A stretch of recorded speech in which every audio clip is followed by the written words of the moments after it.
Tapi apa langkah-langkahnya ini yang belum jelas. Tetapi dari realitas kenyataannya sangat memprihatinkan. Ini adalah buku Syiah untuk membantah buku MUI. MUI mengeluarkan peringatan waspada terhadap kesesatan Syiah.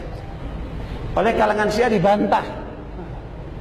Syiah menurut Syiah dikeluarkan oleh Ahlul Bait Indonesia, ormas Syiah resmi.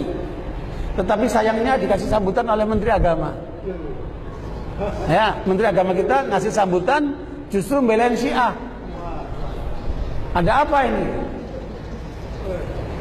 Sementara buku MUI nggak dikasih pengantar oleh Menteri Agama. Aneh kan? Harusnya Menteri Agama melindungi umat Islam dari pengaruh Syiah. Tapi justru yang terjadi Menteri Agama membelain Syiah. Ada apa ini?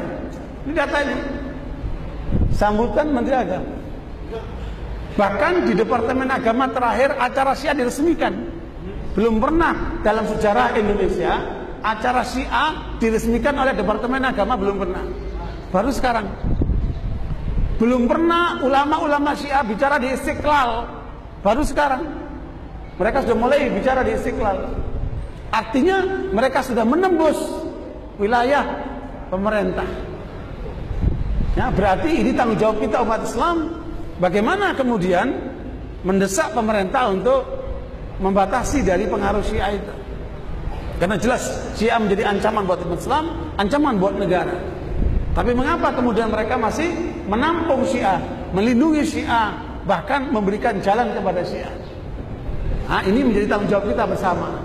Ya, kita terus berjuang meyakinkan pemerintah, kemudian mengungkap tentang bahaya mereka. Bahkan ini rahasia penting khusus untuk warga Tulungagung dan sekitarnya, bahwa ada tokoh Syiah yang kemarin sadar menjadi Sunni, mengungkapkan data bahaya sekali.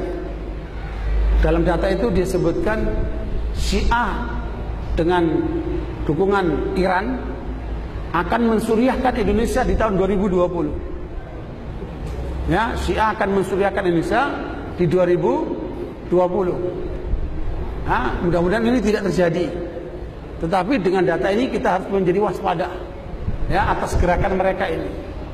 Ya, jangan sampai Indonesia seperti apa? Yaman, yang tadinya kecil seperti Indonesia, pengajian, masjid salim, sekolahan, panti asuhan, tahu-tahu mereka angkat senjata dan kudeta. Itu di Yaman. Ya, begitu pula sebelumnya di Bahrain, tapi gagal. Begitulah mereka kemudian melawan dengan senjata di Pakistan, di mana-mana seperti itu. Dan ini tidak boleh terjadi di Indonesia. Makanya sebelum mereka menjadi besar, harus apa? Kita tutup pintunya. Ya, makanya penyadaran kita selama ini seperti ini adalah tujuannya untuk membentengi umat Islam Ahli Sunnah dari pengaruh Syiah. Mengapa? Karena yang disasar Syiah Ahli Sunnah. Jadi Syiah selalu datang ke tempat-tempat Ahli Sunnah untuk mensyiahkan Ahli Sunnah. Harusnya bukan begitu. Kalau mereka mau dihargai, jangan mensyiahkan Ahli Sunnah. Syiahkan itu orang Hindu, orang Kristen, terserah kalian. Tapi jangan mensyiahkan Ahli Sunnah. Ketika mereka mencoba mensyiahkan Ahli Sunnah, kita akan hadapi mereka. Karena kita berkewajiban melindungi Ahli Sunnah wal Jamaah dari usaha penyesatan mereka itu. Makanya masyarakat Muslim Ahli Sunnah harus menjadi waspada, care terhadap masalah ini. Jangan acuh tak acuh.